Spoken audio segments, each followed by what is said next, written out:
أكبر الله أكبر الله أكبر. Suzanne is 22 and has been a Muslim for 2 years. She decided to get married 5 months after converting to Islam and now has a baby daughter. I'm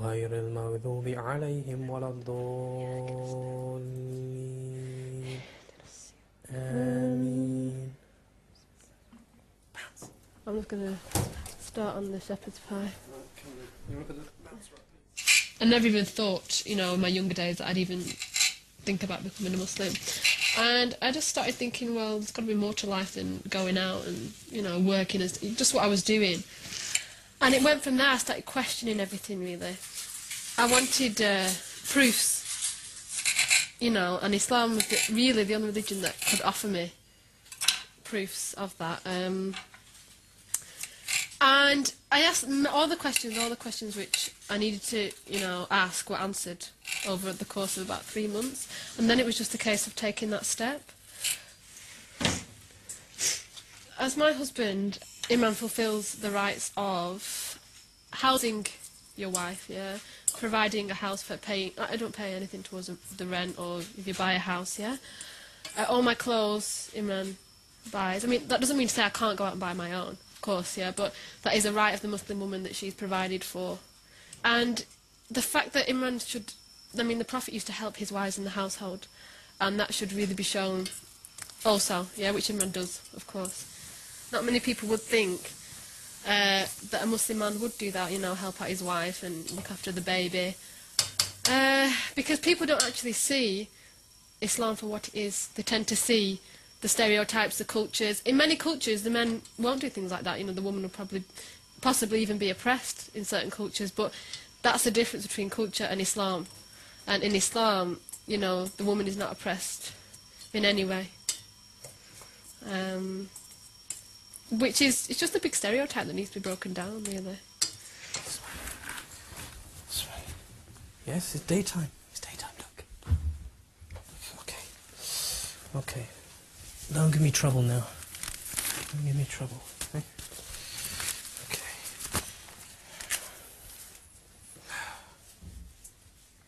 One of the things you notice, I mean, this was prior to actually being married, is that there is, you know, subtle underlying racism in society. You know, as opposed to, say, 20 years ago, when people could simply shout abuse and it would be commonplace. Nowadays, it's a lot more hidden. You know, and I'm not foolish enough to think that it's disappeared. On the contrary, there is still lots and lots of racism out there. Now, after getting married to Suzanne, I'll admit that I think I did underestimate the level of this in society. On the whole, it's just subtle. It can be, you know, a sly look. A lot of the time, it's looks. You know, no one really. People, I think I get the impression people are quite wary of Muslims who look like Muslims anyway. So rather than be confrontational, you know, they do what they think they can get away with. You know, I've grown up in a very multicultural environment, and Suzanne hasn't. And now, looking at it from the inside, she can see that apart from the big cities, people aren't used to seeing people like us. You know, there's a place called Clitheroe, which is quite close to here. You know, and you know, it's a quaint little English village. You know, it's very nice in the summer. You know, lots of tourists go there. And Suzanne used to go there with her family. So, you know, she wanted to share that with me. And, you know, we ended up going there and we felt very much excluded from what was going on, you know, to the point where, you know, we felt that we were being watched intensely by everyone and anyone. What's wrong? What's wrong? It's done. Everything done. Look. Imran, as my husband and other Muslim men, shouldn't really go out to have a conversation with another woman, you know, if there's no need for it. It doesn't mean to say you ignore the opposite sex point blank, but you're not supposed to get involved in a deep conversation with them where they get to know you, you get to know them, and one thing leads to another. So that's on, you know, that's both for the man and the woman. There has to be an element of modesty for both. Listen, she's playing up a bit. Okay. Well, you pray first. I'll make some milk, feed her, get her settled, and then I'll pray afterwards. Yeah. Come on, darling. Come on, sweetheart. I think she'll go to sleep. Yeah. If she does, just join, yeah? Okay. Just join the prayer with me. Okay. I knew Imran before I married him for a matter of weeks, to be honest. I'm not going to say that I wasn't scared at all, because it's a scary thing. But because I was doing it for the sake of, you know, my beliefs and the sake of my religion, then that kind of overcame that fear. Where's Daddy? Where's Daddy? It's an important thing when you're getting married that you're attracted to that person. It's one of the things that's stated. Beauty is one thing that you take into consideration. And if you're not attracted to the other person, then, you know, I wouldn't marry somebody that I wasn't attracted to.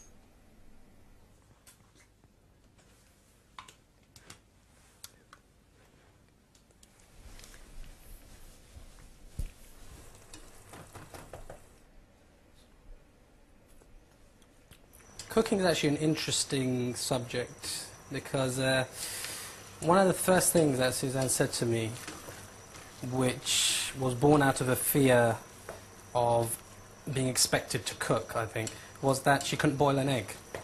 I just said, look, you know, we've both got defined roles within Islam, but there's going to be give and take.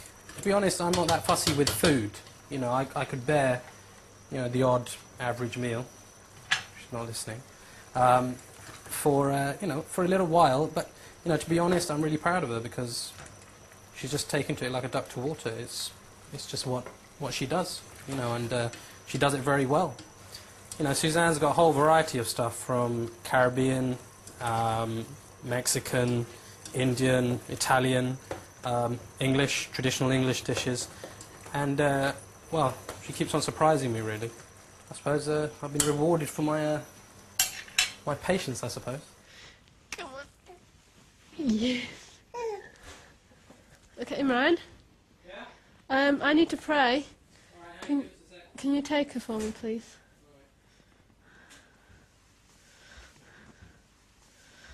Thank you. Let's let Mummy pray. Bismillahirrahmanirrahim.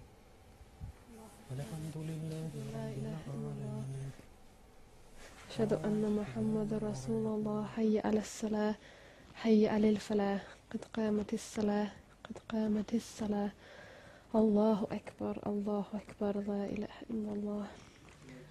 Suzanne and her husband have been invited to a friend's wedding, and Suzanne is keen to integrate her side of the family into her new life. Are we going to ask my mum to come tomorrow to the wedding?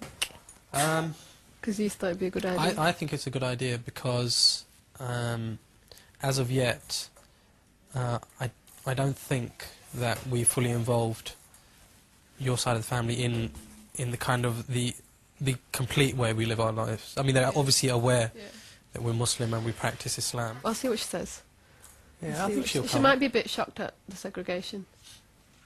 My mum's been introduced to a lot since I've become Muslim. Beforehand, she probably didn't know much about Islam at all, other than what she saw in our hometown, which was not really any practicing Muslims, just Asians. Yeah, but isn't that what, you know, communities all over the country see? They see, well, predominantly Asians, Pakistanis, as Muslims, therefore view the religion as that. Yeah, that's it, definitely. Even my friends thought, you know, mentioned the word, you know, Pakistani and this and that, rather than becoming a Muslim. Yeah. So they viewed it as you becoming a Pakistani? Some, yeah. Taking up the culture and stuff. Yeah. I think what I appreciate the fact that your family respect me.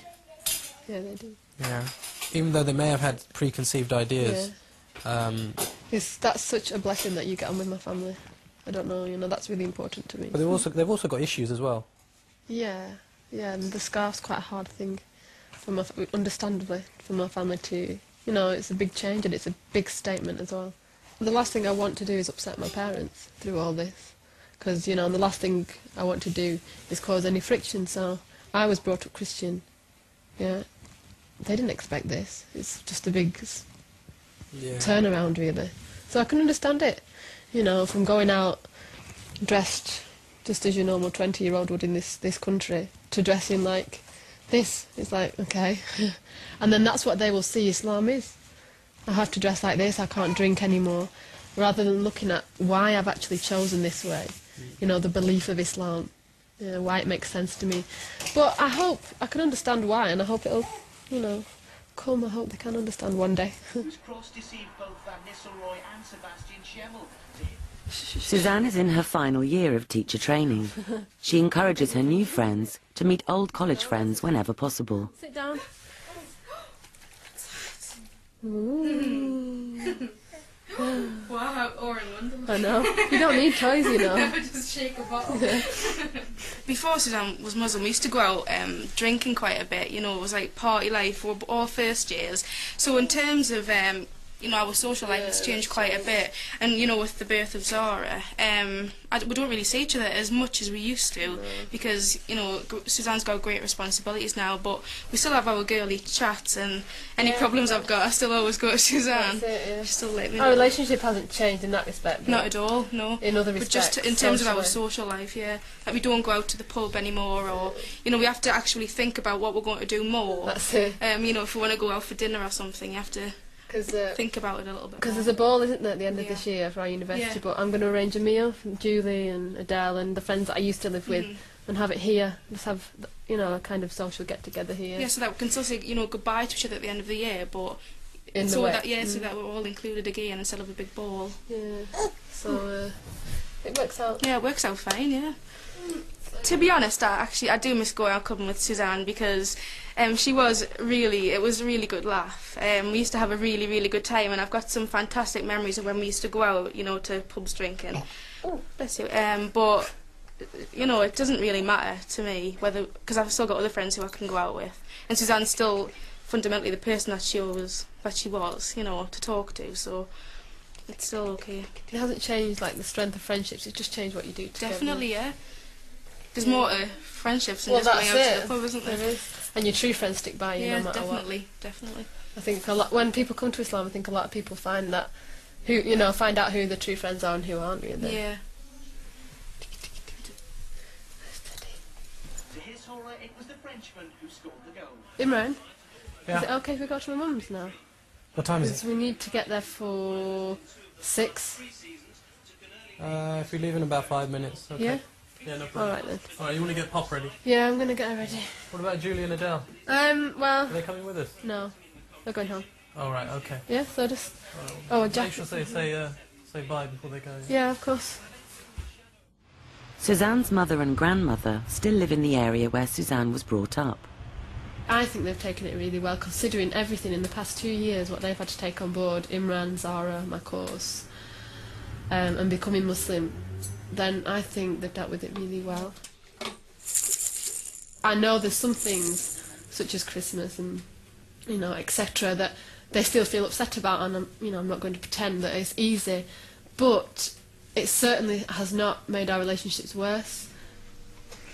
When Suzanne first told me she was turning Muslim, I think perhaps I didn't want to believe it at first. I didn't really take much notice. I think you thought it was a phase, didn't yeah, you? I remember just- saying to me, Yeah, oh, just thought probably it was just a phase. Yeah, we did, really. But I've realised since that it's not a phase. And we have to accept it, don't we? Well, it's not that bad, is it? No, it's not bad. No, Mum's been very supportive. As long as she's happy, then, you know, that's all that matters, really, to me. As long as she's happy.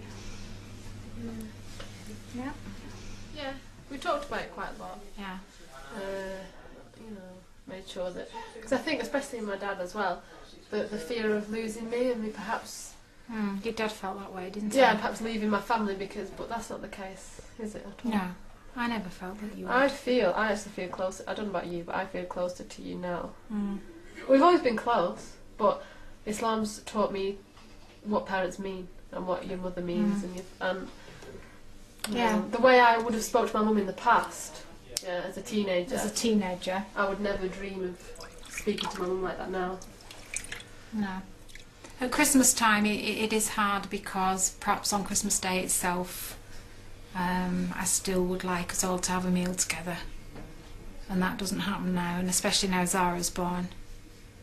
I remember last year on Christmas Day night feeling Yeah, but the thing is, This year I'm more prepared for it, I suppose. yeah, it gets easier, and and I understand that it's hard. I really do. I'm not, it's hard, but then I see it. Well, Christmas isn't everything, is it? No.